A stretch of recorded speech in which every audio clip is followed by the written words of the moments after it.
آداب. سمجھ تو آپ گئے ہوں گے کہ آج ہم کیا بات کرنے والے ہیں. شاہ زیب جیلانی اور زرار کھڑو کے ساتھ وسعت اللہ خان کا سلام قبول کیجیے. یہ دن بھر سے یہ قصہ چھایا ہوا ہے. آج سپریم کورٹ کے 3 رکنی بینچ نے شاہ رخ جتوئی اور ان کے ساتھیوں کو قتل کے الزامات سے بری کر دیا ہے. آپ مستقل پچھلے 10 سال سے یہ قصہ سن رہے ہوں گے. 24 دسمبر 2012 کو یہ قصہ شروع ہوتا ہے. کراچی کا علاقہ ہے ڈیفنس. وہاں تو میں ہوتی ہے شاہ رخ جتوئی کے ملازم اور شاہ زیب جو کہ ایک پولیس افسر کے بیٹے تھے. ذاتی معاملہ تھا, چھیڑم جھاڑی کا قصہ تھا. تو مشتعل ہو گئے, تو تکار ہوئی اور اس کے بعد ہتھیار نکلے اور شاہ زیب کا قتل کر دیا گیا. ملزم پکڑا گیا, فرار بھی ہوا. کیا ہوا وہ ایک لمبا قصہ ہے, وہ بعد میں اس پروگرام میں وقتاً فوقتاً ہم دہراتے رہیں گے. فوراً ملزم پکڑا گئے, ملزم کے ساتھی پکڑے گئے. انسداد دہشت گردی کی عدالت میں مقدمہ چلا. قتل کے علاوہ دہشت گردی کی دفعات بھی لگائی گئیں اور سزائے موت سنا دی گئی. 2 ملزموں کو اور باقی 2 کو عمر قید کی سزا دے دی گئی.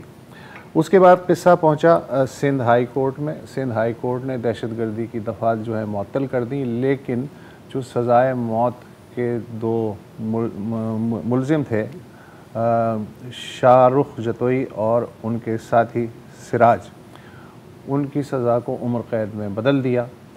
ظاہر ہے کہ پھر انہوں نے سپریم کورٹ کو اپروچ کیا اور سپریم کورٹ نے آج فیصلہ سنا دیا کہ چونکہ دلائل جو دیے گئے ان کی بنیاد یہ تھی کہ چونکہ انسداد دہشت گردی کی دفعات سے الگ ہو گئی ہیں اور چونکہ مقتول کے ورثاء نے انہیں معاف کر دیا ہے, لہٰذا انہیں بری کر دیا جائے. سپریم کورٹ نے بظاہر یہ آرگومنٹ مان لیا. ابھی تفصیلی فیصلے کا انتظار ہے. البتہ اٹارنی جنرل آف پاکستان نے اس فیصلے پر نظر ثانی کی درخواست دے دی ہے ریاست کی جانب سے, اور انہوں نے کہا ہے کہ عدالت کو فساد فی الارض کے حوالے سے بھی اس مقدمے کا جائزہ لینا چاہیے. یہ قصہ شروع ہوا, ہم نے ملزم کا, ان کے ساتھیوں کا بارہا نام سنا, لیکن سوال یہ ہے کہ جو مقتول کے ورثاء تھے ان کے بارے میں بھی مختلف چیزیں ہوتی رہیں. سعد حسن جو آپ کے کولیگ تھے, اس سے پہلے میں ذرا 1-2 چیزیں بتانا چاہ رہا ہوں کہ یہ جو ایف آئی آر درج ہوئی ہے نا, یہ نبیل گبول کے پریشر سے درج ہوئی تھی. نبیل گبول بہت کم لوگ جانتے ہیں. نبیل گبول صاحب مقتول کے خالو تھے. ٹھیک ہے, فرار ہونے کی آپ نے بات کی تو میں بس 1 سیکنڈ اس پہ بات کرنا چاہ رہا ہوں کہ کیسے فرار ہوئے. قتل کے 3 دن بعد یہ جاتے ہیں Dubai on an Emirates flight. Passenger list میں ان کا نام نہیں ہے, تو ایف آئی آر میں یہ لکھا گیا ہے کہ کسی اور کے بورڈنگ پاس سے یہ گئے ہیں. ٹھیک ہے, پاسپورٹ پر سٹیمپ بھی نہیں لگا, جس کا مطلب ہے کہ ایف آئی اے کے امیگریشن سٹاف بھی اس میں ملوث تھے. اور رپورٹس کے مطابق ان کو جو پروٹوکول افسران تھے وہ 2 پی آئی اے کے ملازم تھے, جن کے بارے میں کہا جاتا ہے کہ وہ بلاول ہاؤس کے پروٹوکول افسر بھی تھے. جب بالآخر پبلک پریشر, ایک انتہا کا پبلک پریشر تھا, آپ کو یاد ہوگا, اور جب پتہ لگو کہ اب دائرہ تھوڑا سا تنگ ہو رہا ہے, اس کے گرد گرد جال تنگ ہو رہی ہے, تو پھر فیصلہ کیا کہ اب میرے خیال پاکستان واپس آ ہی جانا چاہیے. تو میں صرف آپ کو ساتھ سے بات کرنے سے پہلے ان کا کلپ سنانا چاہ رہا ہوں جب انہوں نے یہ ڈکلیئر کیا کہ میں پاکستان واپس آ رہا ہوں. سنیے. میں شاہ رخ جتوئی اپنے آپ کو تھوڑی دیر میں پاکستان قونصلیٹ کے آگے سرنڈر کروں گا. میں نے ٹی وی پہ سنا ہے کہ میرے فیملی کو ہریس کیا جا رہا ہے, اس کی وجہ سے میں اپنے آپ کو واپس کر رہا ہوں. یہ جو بھی الزام ہے مجھ پہ, یہ سارے بے بنیاد اور جھوٹے ہیں. انشاءاللہ میں اپنے آپ کو واپس لا کے فیس کروں گا یہ سارے, اور اپنے آپ کو بے گناہ انوسنٹ ثابت کروں گا. ہنسی نہیں رک رہی تھی, شاید ان کو پتا تھا کہ آخر کر کیا ہونا ہے. اور ان کا بارہ یہ ڈیفینس رہا ہے کہ میں اس وقت بچہ تھا. بہت خوب. جب یہ خبر بریک ہوئی تھی ایکسپریس ٹریبیون میں, اور ان دنوں میں وہاں ہی تھا, اور میرے جو اس وقت کولیگ تھے سعد حسن صاحب, تو بہت اس میں انوالو بھی رہے تھے, اور جو پہلے جو کورٹ کیسز تھے اس میں بھی اٹینڈ کیا تھا, اور کافی آج تفصیلی ایک ٹویٹر تھریڈ بھی کی ہے اس کے اوپر. تو آج ہم نے سعد کو تکلیف دی ہے. سعد, تھینک یو فار جوائننگ اس. آپ ابھی کلپ سن رہے تھے ان کا, اور یا پہلے بھی آپ نے کلپ دیکھا ہوا ہے. میں آپ سے جاننا چاہ رہا ہوں کہ اینٹی ٹیررزم کا ایکٹ یہاں پہ لگا تھا, بہت سخت یہ ایکٹ ہوتا ہے, سخت اس کے دفعات ہوتے ہیں. کیا ایٹیٹیوڈ تھا شاہ رخ جتوئی کا, ان کے وکلا کا اور ان کے سپورٹرز کا, جو آپ نے اپنے آنکھوں سے دیکھا ہے کورٹ میں؟ اچھا, تھینک یو سو مچ. جی ایز اے رپورٹر میں بھی وہاں گیا جب ATC کی شروع کی ہیئرنگز ہوئیں. تو آپ کو پتا ہوگا اینٹی ٹیررزم کورٹ ہے, وہاں بڑے بڑے مجرم آتے ہیں, سیکٹیرین کلرز آتے ہیں جنہوں نے 1 نہیں 2 نہیں درجنوں لوگوں کو قتل کیا ہوتا ہے, ان کی بھی ٹانگیں کانپ رہی ہوتی ہیں. میں کبھی نہیں بھولوں گا کہ جب ان کو لے کے آیا گیا وہاں پہ, تو اچھا میں ATC کورٹ کے بارے میں بتا دوں کہ وہاں تو صاف ہی جاتے ہیں, ان کے کپڑے بھی گندے ہو جاتے ہیں, مٹی دھول اتنی ہوتی ہے. ان کی قمیض پہ, ان کے کپڑوں پہ ایک سلوٹ نہیں ہوتی تھی. شاہ رخ جتوئی اور ان کے جو ساتھی تھے, ان کے جوتے چمک رہے ہوتے تھے. یہ خوش باش جو ہے APC یعنی آرمرڈ پرسنل کیریئر سے اترتے تھے, اور ان کے خاندان والے وہاں کھڑے ہوتے تھے. 10 12 15 لوگ وہاں کورٹ کے اندر موجود ہوتے تھے, کورٹ کے احاطے کے اندر, جو ان کو ریسیو کرتے تھے. جو اور آبزرویشن ہے 2-3 میں بتاتا ہوں کہ جیسے ہوتا کیا تھا کہ کورٹ کی جب ریسس ہوتی ہے تو جو مجرم ہوتے ہیں ان کو پرزنرز کو آپ کورٹ کے پیچھے باقاعدہ وہ ایک چھوٹا سا جیل ہے, وہ ایک پنجرے کی طرح تھا, اس میں لے جا کے بند کر دیا جاتا ہے. ان کو واپس APC کے اندر بٹھایا جاتا تھا. ان کے لیے KFC آیا کرتا تھا, ان کے لیے فرائز آتے تھے, ان کے لیے کوکس آتی تھیں. ان کے چہرے پہ, اسپیشلی شاہ رخ جتوئی کے چہرے پہ کوئی ندامت نہیں تھی, کوئی شرمندگی نہیں تھی. ایز اے ینگ رپورٹر, سارے رپورٹر کی طرح ہمارا بھی وہ ہوتا تھا, شوق ہوتا تھا کہ کسی نہ کوئی کورٹ مل جائے, کوئی بات کریں. میں کبھی نہیں بھولوں گا, میں نے ایک بار کوشش کی اس سے بات کرنے کی, تو اس میں ایک مذاق اڑانے والا جو رویہ ہوتا ہے وہ تھا کہ تم کہاں کام کرتے ہو, انگریزی اخبار میں کام کرتے ہو, ہمیں تو انگریزی پڑھنے کا شوق ہی نہیں ہے. اس طرح کی باتیں تھیں. میں ایک واقعہ مجھے بہت اچھی طرح یاد ہے, میں ضرور شیئر کروں گا. آپ کو یاد ہوگا کراچی کے اندر ایک واقعہ ہوا تھا وائٹ کرولا کے نام سے, جی, جس میں جو ہے لوگوں کو ہراساں کیا گیا تھا, اسلٹس ہوئے تھے لڑکیوں کے اوپر. تو وہاں ایک وائٹ کرولا پارک تھی. تو یہ شاہ رخ جتوئی اور ان کے جو دوست تھے دوسرے تالپور, وہ باقاعدہ کھڑے ہو کے ڈسکس کرتے تھے کہ یار یہ وہ وائٹ کرولا ہے کہ نہیں ہے, یہ وہ کورٹ ہے جہاں بڑے بڑے مجرم ہیں وہ کانپ جاتے ہیں, یہ ان کو کوئی پرابلم نہیں ہوتی تھی. دوسری طرف جو شاہزیب تھا, ان کے والد Aurangzeb, he used to represent his family. وہ واحد پرسن ہوتے تھے, واحد شخص ہوتے تھے اپنی طرف سے, پولیس کے یونیفارم کے اندر بغیر بندوق کے وہ اندر جو ہیں ادھر سے ادھر ٹہل لگائے جاتے تھے. اور یہ معاملہ کوئی ایک بار کا نہیں ہے, یہ جب تک ہیئرنگ چلتی رہی یہی رویہ رہا. بعد میں پھر جو ہے جو شاہزیب کے لائرز تھے, انہوں نے کورٹ کو ریکویسٹ کی کہ جی دیکھیں یہ اس طرح نہیں ہو سکتا کہ ان کی پوری فیملی اندر آ جاتی ہے, ہمارا جو وہ ہے ہمارے لوگ ہیں وہ انٹیمیڈیٹ ہو رہے ہیں. اچھا سعد, ایک بات مجھے بتائیے کہ یہ بڑا ایک قصہ چل رہا ہے بہت شروع سے کہ یہ دراصل جو ورثہ تھے انہوں نے مقتول کے ورثہ انہوں نے ظاہر ہے انہیں اللہ کے نام پہ معاف کر دیا, اور اس کے بعد وہ آسٹریلیا جا کے ہنسی خوشی بس گئے وہاں پہ. یہ اس میں حقیقت کس قدر ہے؟ دیکھیں جی, وہ تو آسٹریلیا نہیں گئے تھے, نیوزی لینڈ گئے تھے, لیکن وہ بہت آگے کی بات کر رہے ہیں آپ. 2013 کے اندر جب یہ سارا چل رہا تھا تو فیملی نے اپیرنٹلی معاف کر دیا تھا. ایک ایفیڈیوٹ بھی سندھ ہائی کورٹ کے اندر جمع ہوا تھا. وہ یہ انہی دنوں جو اس شاہزیب خان کی والدہ تھی امرین, انہوں نے ایک بیان دیا تھا, اور ڈان کے اندر بھی وہ ریکارڈڈ ہے کہ جی دیکھیں اگر ہم معاف نہیں کریں تو کیا کریں, ساری زندگی خوف میں رہیں گے. اس فیملی کے اوپر انتہائی پریشر تھا, ہر طرح سے پریشر ڈالا جا رہا تھا, اسپیشلی اورنگزیب کے اوپر. انہوں نے پیسے لیے نہیں لیے, میرے پاس اس بات کا کوئی ثبوت نہیں ہے, لیکن یس میری سورس نے مجھے بتایا کہ سم سارٹ آف کمپرومائز ہو گیا تھا, انہوں نے معاف کر دیا تھا فیملی نے. لیکن میں یہاں پہ کچھ ضروری باتیں بتانا چاہ رہا ہوں. جو اورنگزیب ہے, شاہزیب کی فیملی ہے, یہ کنٹری کلب میں رہتے تھے کلفٹن کے اندر, ڈیفینس کے اندر. پینٹ ہاؤس تھا ان کے پاس. جس دن مرڈر ہوا ہے اس سے شاید 1 آدھ دن پہلے اورنگزیب نے اپنے بیٹے کو یعنی شاہزیب کو نئی سوئفٹ نکال کے دی تھی as a birth day present. پیسہ ان کے پاس بہت تھا, وہ کوئی محتاج نہیں تھے, لالچی نہیں تھے بالکل. دوسرا یہ کہ جو اورنگزیب ہے اس کے بارے میں آج میں نے جب تھریڈ چلایا, بہت سارے لوگ مجھے کرٹیسائز کریں کہ جی وہ تو پیسے لے لیے, بہت اچھا ان کا نظام ہو گیا تھا. ایسا کچھ بھی نہیں ہے. He died a broken man. میری ایکسٹینڈیڈ فیملی کے کچھ لوگوں سے بات ہوئی ہے, وہ مجھے کسی نے بتایا کہ اورنگزیب کی حالت یہ ہو گئی تھی کہ جب اپنے بیٹے کی بات کرتا تھا تو اس طرح روتا تھا جیسے کسی بچے سے آپ نے کھلونا چھین لیا ہو. آخری وقتوں کے اندر وہ اپنے بیٹے کی جیکٹ پہنا کرتے تھے, وہ اس کے دوستوں کے ساتھ اٹھنا بیٹھنا شروع کر دیا تھا. وہ جب نیوزی لینڈ اس وقت گئے جب ان کی لیور جو ہے وہ بالکل فیل ہو گیا تھا اور ان کو علاج کی ضرورت تھی, اور وہیں جا کر ان کا نیوزی لینڈ میں پرابلی ان کا انتقال ہوا ہے. سو اگر وہ کمپرومائز ہوا بھی نا تو وہ بڑے پریشر کے اندر ہوا تھا. بالکل یہ کہہ دینا کہ جی وہ بہت ہی اچھی زندگی گزار رہے تھے یا بہت خوش تھے, دیٹ از انٹائرلی رانگ. ایسا کچھ نہیں ہوا جی. تھینک یو ویری مچ سعد. اور بالکل دو کنٹراسٹ نیوز سعد کی بات سے ہمیں سامنے آ رہے ہیں کہ ایک طرف ہے سینس آف انٹائٹلمنٹ, یہ تو انہوں نے شروع کے دنوں کی بات بتائی نا, لیکن تھرو آؤٹ اگر آپ دیکھیں کہ وہ آرام سے اسپتالوں میں وی آئی پی ٹریٹمنٹ ہے, گیمز کھیل رہے ہیں, ٹی وی لگا ہوا ہے, دوست آ جا رہے ہیں جیل کے اندر, جیل کے مطلب جیل کے اندر, اور مطلب ایون جب ہاسپٹلز میں بھی تھے تو وہ وی آئی پی ٹریٹمنٹ پورا ہاسپٹل کرائے پہ سیاستدانوں کو ملتا ہے وہ ان کو ملا ہوا تھا. اور جہاں تک مقتولین کی ہم بات کریں, کیونکہ دیکھیں آج ہم بھی دیکھ رہے تھے ٹی وی, کافی ڈسکشن ہو رہی ہے, but nobody is really thinking کہ مقتولین جو ہیں وہ یہ جو فیملی ہے, جو اس کے ورثاء ہیں شاہ زیب کے, ان پہ کیا گزری. یہ جو ابھی سعد نے بھی بات کی کہ ہم نے یہ بہت سارے کیسز میں دیکھا ہے, مرڈرز میں, آنر کرائمز میں بھی, کہ فیملی بالکل مجبور ہو کے, اور آپ کا لیگل سسٹم بھی نہ ان کو سپورٹ کرتا ہے, آپ کہیں کے نہیں رہتے. لیگل سسٹم کا آپ نے ذکر کیا. اب اگلے سیگمنٹ میں ہمیں جبران ناصر جوائن کریں گے, تو تھوڑی سی بات کرتے ہیں کہ اس میں ہماری لیگل سسٹم اور ہماری ریاست کی کیا کوئی ذمہ داری ہے بھی یا نہیں. یہ انصاف ہے, یہ فوجداری نظام کی شکست ہے, یا طاقتور مجرم کی فتح ہے, یہ ڈیبیٹ ہونی چاہیے. شاہ رخ جتوئی کی بریت سپریم کورٹ کی طرف سے آج ہوئی. اس پر پاکستان میں بہت زبردست ری ایکشن دیکھنے میں آ رہا ہے, کافی لوگوں نے مایوسی ظاہر کی ہے. اس فیصلے کی کیا میرٹ ہے, اسے لائرز کیسے دیکھ رہے ہیں؟ ہمارے ساتھ اس وقت انسانی حقوق کے سرکردہ لائر جبران ناصر ہمارے ساتھ ہیں.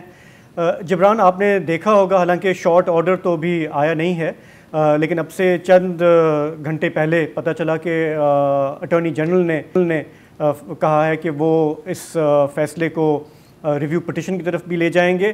تو آپ کا کیا ویو ہے؟ آپ نے یہ معاملہ بھی کور کیا ہے, اس سے پہلے ناظم جوکھیو کا کیس ہوا تھا وہ بھی آپ نے کور کیا ہے, کیسے دیکھ رہے ہیں اس کو؟ دیکھیے, آج 18 اکتوبر کو جب یہ فیصلہ آیا جس نے بہت مایوس کیا ہے عوام کو, وہیں 18 اکتوبر کو 6 سال کے بعد بیرسٹر فہد ملک کے خاندان کو انصاف ملا ہے, اور ان کے جو قاتل تھے ان تینوں کو عمر قید کی سزا ہوئی ہے. مگر وہ خاندان اس قابل تھا, اس میں اتنے ان کے وسائل تھے, ان کا اتنا مرتبہ تھا کہ وہ 6 سال اس جنگ کو لڑ سکے, جو کہ کثیر تعداد کے اندر متاثرین پاکستان کے اندر نہیں لڑ پاتے. اور ان کے مقابلے میں جو قاتل تھے وہ شاید کسی سکندر جتوئی کی اولاد نہیں تھے, یا وہ کوئی ریمنڈ ڈیوس نہیں تھے, یا وہ کوئی جام کریم نہیں تھے, اتنے زیادہ وسائل نہیں تھے, تو یہ اس لیے ان کا مقابلہ بھی کر سکے. دوسری بات یہ جو آج لوگ یہ بات کہہ رہے ہیں, اس سے پہلے آپ کے رپورٹر ہی بتا رہے تھے کہ جب کوئی دیت کی رقم لے لیتا ہے یا سیٹلمنٹ ہو جاتی ہے تو یہ جملہ کہا جاتا ہے کہ وہ تو بڑے مزے میں ہیں. پاکستان میں اگر غربت کی لکیر سے نیچے جتنے لوگ رہتے ہیں, شہزادہ پاکستان یہ دعا کر رہا ہوگا یہ تبصرہ سن کے کہ ہمارا بھی کوئی پیارا کسی امیر کے ہاتھوں مارا جائے تو ہماری بھی لاٹری لگ جائے. پاکستان کے اندر 1990 میں آرڈیننس کے ذریعے یہ دیت اور قصاص کے قانون جو ہے متعارف کرائے گئے. اور دیت ویسے تو اس حوالے سے تھی جو پرانا اسلام کا نظام تھا کہ قبیلوں کے درمیان نسل تر نسل جنگ نہ ہو, مگر پاکستان میں چونکہ ہر چیز کو کموڈیفائی کر دیا جاتا ہے تو پاکستان کے اندر it is more of a question کہ اگر آپ صحیح بولی لگا سکتے ہیں, صحیح دام لگا سکتے ہیں. چونکہ غریب آدمی اگر امیر کا قتل کرے گا تو اسے کیا دے سکتا ہے غریب آدمی دعا کے علاوہ؟ وسائل تو امیر کے پاس ہی دینے کو ہیں. اور اس حوالے سے یہ کیس تو آف کورس ایک سمبولک ہے, یہ تمام سب کے کانشیس کے اندر ہے, ہماری لیونگ میموری کا حصہ ہے. بٹ ڈاکٹر طاہر واسطی ایک ایکیڈیمک ہیں اسلامک لا کے حوالے سے, انہوں نے ایک رپورٹ شائع کی تھی 20 سال کی اسٹڈی پہ مبنی, 1981 سے 1990 تک, جب قصاص اور دیت کا قانون نہیں تھا, اور 1990 سے لے کے 2000 تک, وہ 10 سال جب یہ قانون آ گیا. اور جو شرح ہے مرڈرز کی, اور جو شرح ہے مرڈر کیسز کے ختم اور خارج ہو جانے کی, وہ بالکل شوٹ کر گئی. اس کی وجہ یہ ہے کہ پاکستان کے اندر ہمارے ہاں کوئی ایسا خلافت کا نظام تو رائج نہیں ہے کہ آپ کے اوپر کوئی ایکسٹرنل پریشر نہیں ہوتے. عدالت کے باہر آپ پہ کوئی پریشر نہیں ہوتا. پاکستان میں انسپیکٹر ہوتے ہیں, اور ناظم جھوکیو کا کیس اور اس کی بیوی کا بیان جو ہم سب نے دیکھا ہے وہ اس کا بہت چڑھتا ثبوت. جی ایک سوال ہے میرا جبران, اب ایک آرگیومنٹ یہ ہے اور ایک لیگل ٹیکنیکل آرگیومنٹ ہے کہ یہ دہشت گردی نہیں تھی, اس کے اوپر دہشت گردی کے دفعات لگائے گئے, اور وہ بھی شاید اس لیے تاکہ کمپرومائز کا دروازہ ہے وہ بند ہو جائے. لیکن جو ٹیکنیکل ڈیفینیشن ہے دہشت گردی کی, یہ قتل ہے, ایک وشس کرائم ہے, ہینس کرائم ہے, لیکن یہ دہشت گردی نہیں ہے. تو اگر ہم صرف قانون کے نقطۂ نظر سے دیکھیں تو اس فیصلے کو ہم سمجھ سکتے ہیں کہ یہ قانونی طور پر صحیح فیصلہ تھا. پھر دیکھیے جب یہ واقعہ ہوا تھا تو اس وقت سو موٹو کے دوران چودھری افتخار صاحب چیف جسٹس سے انہوں نے پہلے تو احکامات جاری کیے تھے کہ ٹرائل اس کا ATC میں ہوگا، تو ٹرائل ATC میں ایڈمنسٹریٹو آرڈر کی وجہ سے بالکل صحیح ہوا. اور اس وقت جو پاکستان میں دہشت گردی کی دفعات تھی اس میں دیکھا جاتا تھا کہ آپ کے ایکٹ کا ریئیکشن کیا ہے، آپ کے ایکٹ سے ریپل ایفیکٹ کیا ہوا ہے، یہ نہیں کہ آپ کی نیت کیا ہے اقدام کرتے وقت. تو بہت سارے اس طرح کے ہینس کرائمز جو ہیں وہ ٹیررزم میں شمار ہوتے تھے. 2020 میں سپریم کورٹ میں آصف سعید خضر صاحب کی سربراہی میں لارجر بینچ نے غلام حسین کیس میں ایک طویل تعریف دی جس میں کہا گیا کہ اگر سیاسی، نظریاتی یا مذہبی موٹیوز کی وجہ سے آپ قتل کریں گے تو وہ ٹیررزم آئے گا. تو ڈیفینیٹلی جو ATC کے دفعات ہیں اس میں شاید یہ کیس اب نہیں بنتا، اب یہ سٹینڈ نہیں کرتا. مگر ایسے کیسز کے اندر جہاں کمپاؤنڈیبلٹی آ جائے، چونکہ 302 کمپاؤنڈیبل ہے، اس کو مقتول کا خاندان معاف کر سکتا ہے، وہاں پہ اس طرح کے کیسز میں 1996 کا محمد رمضان کا کیس ہو یا حکیم یار کا کیس 2007 کا ہو، سپریم کورٹ نے ایسی سٹیجز کے اوپر 311 میں جو کہ فساد فی الارض کا قانون ہے، جس میں سزائے موت بھی ہے، جس میں عمر قید بھی ہے یا تعزیر کے تحت 14 سال تک کی سزا ہے. 302 میں جب معافی ہو گئی، خاندانوں نے کمپرومائز کر لیا، تو کرائم کی نیچر کو دیکھتے ہوئے سپریم کورٹ نے 311 میں کنوکشن دے دی. آج یہ موقع معزز عدالت کے پاس تھا، وہ جانتے ہیں کہ اس کیس سے کیا ریپل ایفیکٹ آیا تھا، وہ جانتے ہیں کہ مرڈر کیسے ایک رش والی جگہ پہ ایک بڑی جو وہاں پہ ایک اسکفل ہوا تھا، جو وہاں پہ ایک شور شرابہ ہوا تھا، اس کے بعد لوگ جمع تھے اور کیسے کہتے بنگے دوہل اعلان کیا گیا تھا کہ میں نے قتل کیا گیا. اس کے بعد جو وکٹری کے سائن اور یہ ساری چیزیں ہم دیکھتے رہے تو اور کوئی ندامت نہیں، کوئی ریمورس نہیں، کوئی بیہیویئر دیکھتے. جبران سوری، میرے خیال فساد فی الارض کی بات تو اٹارنی جنرل صاحب نے بھی کی ہے. میرا ایک سوال ہے، مجھے ایک بات کبھی سمجھ نہیں آئی اور اکثر یہ لوگ سوال میں سے کرتے ہیں، ہمیں بس جواب نہیں ہے. یہ کیسے ڈیسائیڈ کیا جاتا ہے، کیسے تعین کیا جاتا ہے کہ یار اس کیس میں ریاست شامل ہوگی، اس کیس میں ریاست شامل نہیں ہوگی؟ یہ اگر ہم مجھے سمجھا دیں، کیونکہ کبھی ہم دیکھتے ہیں کہ جی بالکل، جیسے ظاہر جعفر کے کیس میں کمپرومائز کا دروازہ بند کر دیا تھا کیونکہ ریاست اس کا حصہ تھا. یہاں پر ایسا نہیں ہو رہا. یہ کیا گیدر سنگھی ہے؟ مجھے سمجھ نہیں آئی یہ بات. دیکھیے 1990 میں جب ہم نے دیت کا قانون متعارف کرایا تو عمومی طور پہ ریاست نے طے کر لیا کہ مرڈر جو ہے وہ اب ریاست کے خلاف کرائم نہیں ہے، وہ معاشرے کے خلاف کرائم نہیں ہے. مرڈر جو ہے وہ صرف مقتول کے خاندان کے خلاف کرائم ہے. چونکہ وہ معافی نامہ کریں تو ریاست پیچھے ہٹ جائے، آپ کمپاؤنڈ کر دیتے ہیں. پھر آپ نے اسپیشل لاز نکال دیے، ٹیررزم کا لا نکال دیا کہ جی اگر دہشت گردی ہوگی تو ریاست انٹرسٹڈ ہوگی. کیا کیا جائے کہ اینگلو سیکسن لا بھی اسی ملک میں چل رہا ہے، دیت کا قانون بھی ساتھ ساتھ چل رہا ہے، قبائلی جو رواج ہے وہ بھی ساتھ ساتھ چل رہا ہے. اس کھچڑی میں انصاف کیسے لیا جائے بالخصوص غریب آدمی کے لیے؟ میں اس میں ایک بات آپ سے کہنا چاہوں گا. دیکھیے جو اٹارنی جنرل صاحب کی پریس ریلیز آئی ہے نا، کہیں پہ آپ کہہ سکتے ہیں ہمیں امید ہے شاید انصاف ہو جائے ریویو پٹیشن میں. سوال یہ ہے جب یہ اتنے مہینوں سے سماعت ہو رہی تھی سپریم کورٹ میں، اس وقت اٹارنی جنرل آفس سے کوئی پیش کیوں نہیں ہوا؟ کیا وہ ویٹ کر رہے تھے کہ فیصلہ آئے گا اور اگر فیصلے کے بعد شور مچا اور تمام چینلز کے اوپر پوری دوپہر بلیٹن میں یہ ڈسکس ہوتا رہا تو پھر ہم جمپ کریں گے؟ یہ جو ریاشنری پالیٹکس ہے وہ بیوروکریٹک سطح کے اوپر ہو یا وہ سیاسی سطح کے اوپر ہو، چپ چاپ اگر کسی امیر کا طاقتور کا کام ہو رہا ہے تو ہم ہونے دیتے ہیں. اور کیا یہ قوانین جو ایکسپلائٹیشن الاؤ کرتے ہیں یہ چینج ہوں گے؟ یہ قوانین پاورفل کو بینیفٹ کرتے ہیں، پاورفل لا میکر ہے اس ملک میں. تو اگر کوئی قانون مجھے بینیفٹ کر رہا ہے، میری اولاد کو بینیفٹ کر رہا ہے، میں اسے کیوں چینج کرنا چاہوں گا؟ میرا تو پتہ خیال ہے کہ وہ کریڈٹ کارڈ مشین نہیں ہوتی دکانوں میں، وہی لگا دیں، قتل کرو، سوائپ کرو اور وقفے میں آرڈر دے رہا ہوں آپ مشین کا. کیا آپ کو امریکی سفارت خانے کا ایک اہلکار ریمنڈ ڈیوس یاد ہے؟ اس نے لاہور میں دن دہاڑے 2 پاکستانی شہری قتل کر دیے اور ان کے ورثہ نے اللہ کے نام پہ اسے معاف کر دیا. آپ کو قدید بلوچ بھی یاد ہوگی جس کے سگے بھائی نے اسے موت کے گھاٹ اتار دیا اور دونوں کے والدین نے اللہ کے نام پہ اپنے بیٹے کو معاف کر دیا. ناظم جوکھیو تو ابھی کل ہی کی بات ہے، اس کی بیوہ اور بھائی نے بھی قاتلوں کو اللہ کے نام پہ معاف کر دیا. اور اب شاہ رخ، ان کے مقدمے کا بھی جو فیصلہ آیا ہے اس کا ایک 2 نام بنیادی پلر، صلاح الدین ایوبی جی یاد ہے نا آپ کو؟ اور اس کے علاوہ وہ سرفراز یاد ہے رینجرز والا، رینجرز نے مارا تھا ایک لمبی لسٹ ہے، ایک لمبی. اور شاہ رخ جو جن کی برئت آج ہوئی، یہ بھی ایک مین دلیل تھی کہ چونکہ کمپرومائز ہو چکا ہے لہٰذا اب کوئی جواز نہیں ہے ان کو رکھنے کا، لہٰذا انہیں آزاد کر دیا جائے. پاکستان میں 1990 میں دیت کے قانون کے تحت سنگین جرائم میں بھی مقتول کے خاندان کے پاس ملزموں کو خدا کے نام پہ معاف کرنے کا حق حاصل ہے. اس کے جو حمایت کرنے والے ہیں وہ یہ کہتے ہیں کہ عدالتی نظام پہ پہلے ہی خاصا بوجھ ہے، لہٰذا اگر صلح صفائی ہو جائے اور کمپرومائز ہو جائے تو عدالتوں پہ جو بوجھ ہے وہ کم ہو جاتا ہے. لیکن اس کے بارے میں جو تحفظات رکھتے ہیں لوگ وہ یہ کہتے ہیں کہ عملاً یہ جو قانون ہے خدا کے نام پہ معاف کرنے نہیں کیا جاتا، بلکہ مالی ترغیبات اور دباؤ کی بنیاد پہ معافی نامہ جو ہے وہ پروڈیوس کیا جاتا ہے، گویا طاقتور کے ہاتھ میں یہ قانون ایک ہتھیار کی شکل اختیار کرتا جا رہا ہے. سنگین جرائم میں متاثرہ خاندان کی جانب سے معافی کی گنجائش پیدا ہونے کے بعد سے جرائم کم ہوئے یا نہیں ہوئے، لیکن صورتحال گراؤنڈ پہ یہ ہے کہ 1990 تک جب تک قانون نہیں تھا قتل کے مقدمات میں سزا ملنے کی شرح 29% تھی، لیکن سن 2000 تک یہ کم ہوتے ہوتے 12% تک پہنچ گئی.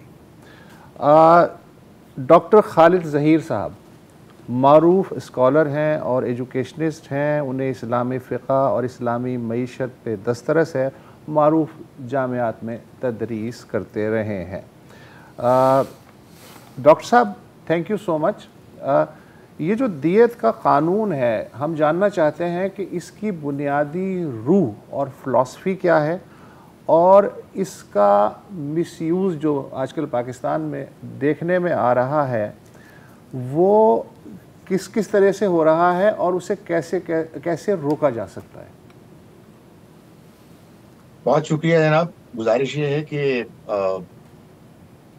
اللہ کے دین میں جو قانون ہے قصاص کا، اس کی بنیادی حکمت، روح اور کہیے کہ فلسفہ تو اللہ تعالیٰ نے خود بیان کر دیا ہے.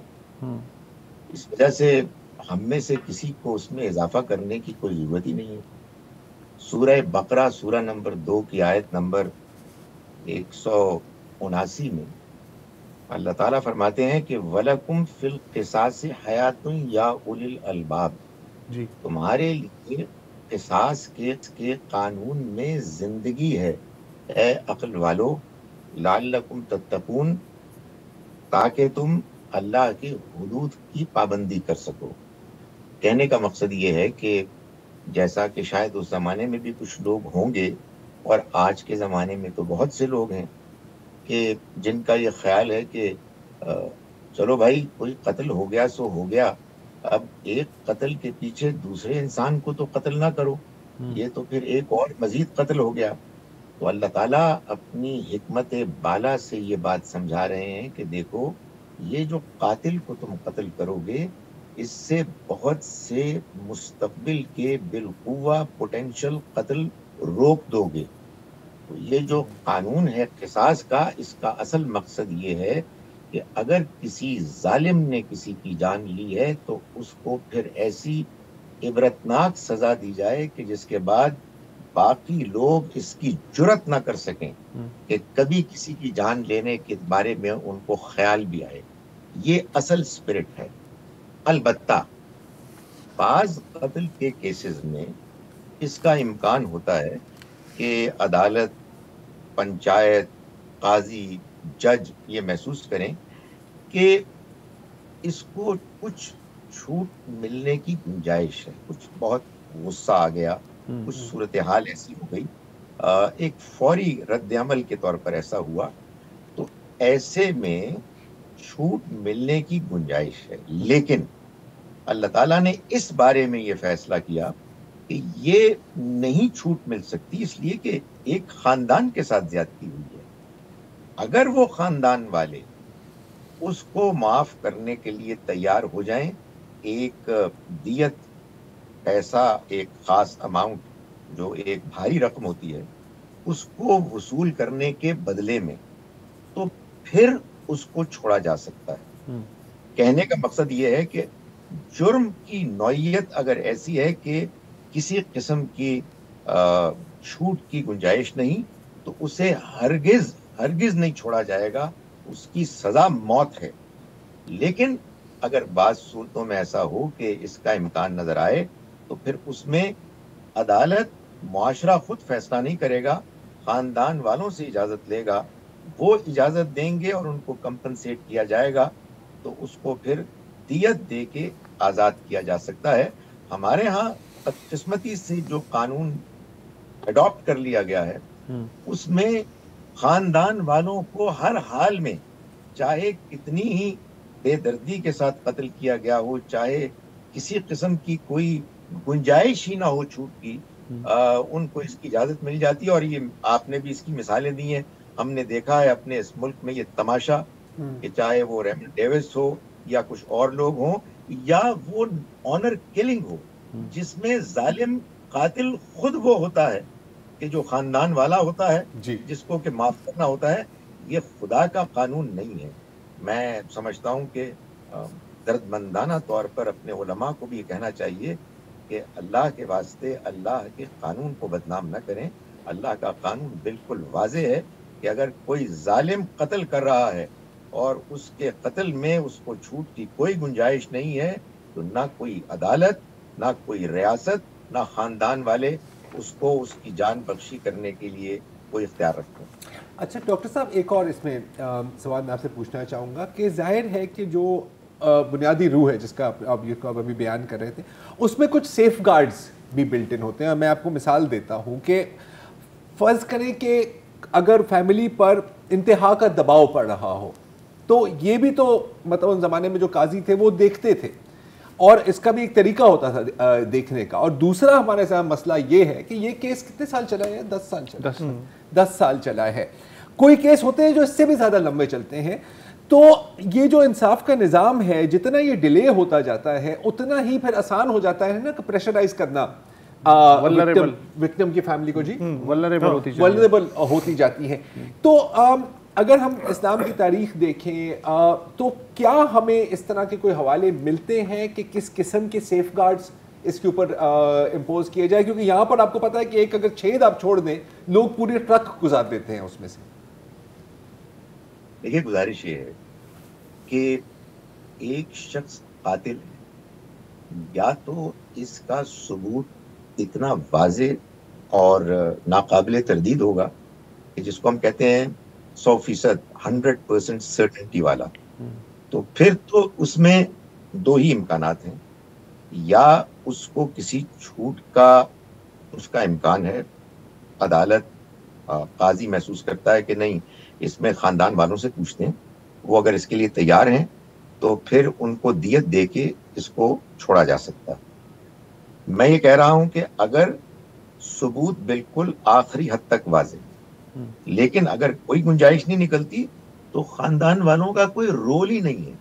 یہ جو آپ نے بات بیان فرمائی کہ کیسز لمبے ہو جاتے ہیں، 10 سال لگ جاتے ہیں، اس دوران میں فیملی والوں پر پریشر پڑتا ہے، وہ غریب ہوتے ہیں، پیسے وصول کر لیتے ہیں اور قاتل کو آزادی مل جاتی ہے، چھوٹ جاتے ہیں. میں یہ گزارش کر رہا ہوں کہ ورثاء کو اس کی اجازت ہے کہ وہ قاتل کو معاف کر دیں. پہلے یہ بات واضح ہونی چاہیے.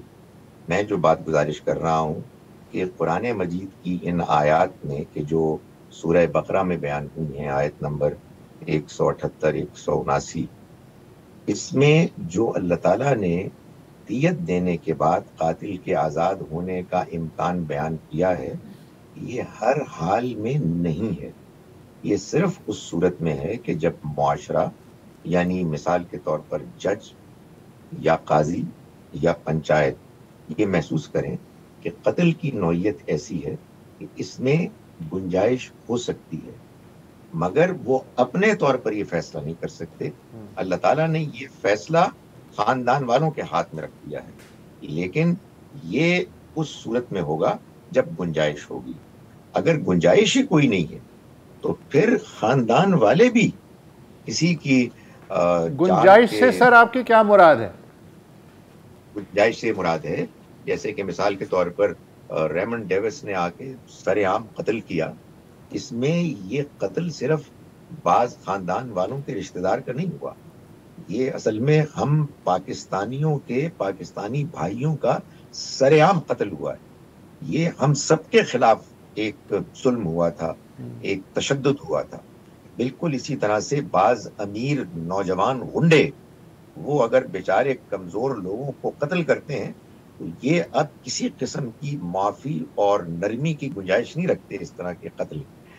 میں یہ گزارش کر رہا ہوں کہ اگر کوئی درندہ باپ یا بھائی یا کوئی رشتہ دار اپنی بیٹی بہن کو قتل کر دے تو پھر اسی خاندان کے پاس مقدمہ لے جایا جائے کہ اس کو معافی ملنی چاہیے قتل کرنے والے کو یا نہیں. یہ مذاق ہے.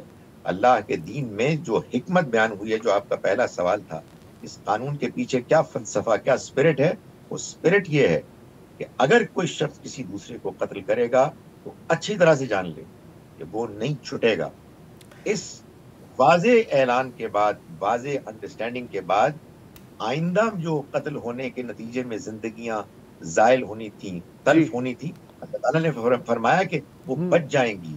اے عقل والو, اس قانون میں تمہارے لیے زندگی. ڈاکٹر صاحب جی سوری آپ کو میں انٹرپٹ کر رہا ہوں, لیکن میں یہ تھوڑا سا سمجھنا چاہ رہا ہوں. آپ نے کافی اچھے طریقے سے بیان کیا کہ اسپرٹ آف دا لا کیا ہے, لیکن جب اس کی ہم پریکٹس کو دیکھتے ہیں, اور اتنے زیادہ ہائی پروفائل کیسز ہو گئے پاکستان میں, 1990 میں یہ آرڈیننس کے تحت آیا, ہم نے عملاً یہ دیکھا ہے کہ یہ ابیوز ہوتا آیا ہے طاقتور لوگوں کے ہاتھوں. ریفارم کیسے کیا جائے؟ ہم جی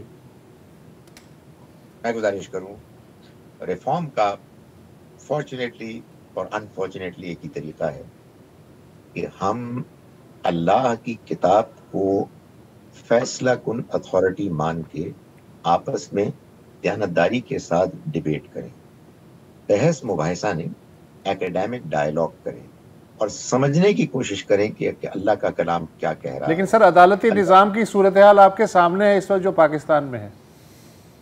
میں جانتا ہوں, میں اس سے واقف ہوں, لیکن اس کے باوجود میں اللہ کے کلام کی تاثیر اور اس کی کلیئرٹی سے ہرگز مایوس نہیں ہوں.